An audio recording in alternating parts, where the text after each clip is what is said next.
Pemirsa, eceng gondok yang kerap kali dianggap sebagai tumbuhan gulma justru menjadi nilai jual yang berkualitas.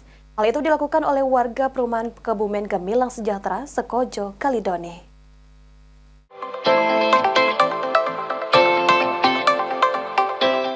Tumbuhan eceng gondok merupakan tumbuhan air mengapung yang banyak dijumpai di sepanjang aliran Sungai Musi. Dengan proses pertumbuhan relatif cepat dan memiliki kemampuan beradaptasi terhadap perubahan lingkungan, eceng gondok kerap kali dianggap sebagai tumbuhan gulma lantaran keberadaannya dapat merusak lingkungan perairan. Namun, di tangan kelompok ibu-ibu pengrajin bank sampah Kebumen Gemilang Sejahtera, tumbuhan eceng gondok justru dijadikan bahan utama pembuatan berbagai macam kerajinan yang memiliki nilai jual.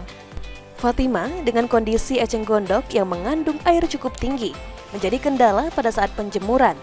Pada saat musim panas, proses penjemuran dapat memakan waktu hingga 2 minggu.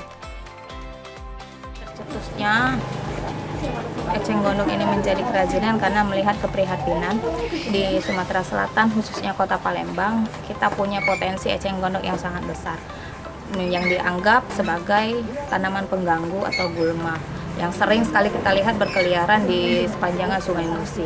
Jadi dari sana kami mendapatkan inspirasi kenapa eceng gondok ini tidak kita olah saja menjadi kerajinan yang bernilai dan memiliki nilai ekonomi. Dari beberapa kerajinan berbahan eceng gondok, sendal menjadi produk unggulan yang sudah dipasarkan di beberapa daerah di Sumatera Selatan. Dengan harga berkisar Rp85.000 hingga Rp95.000.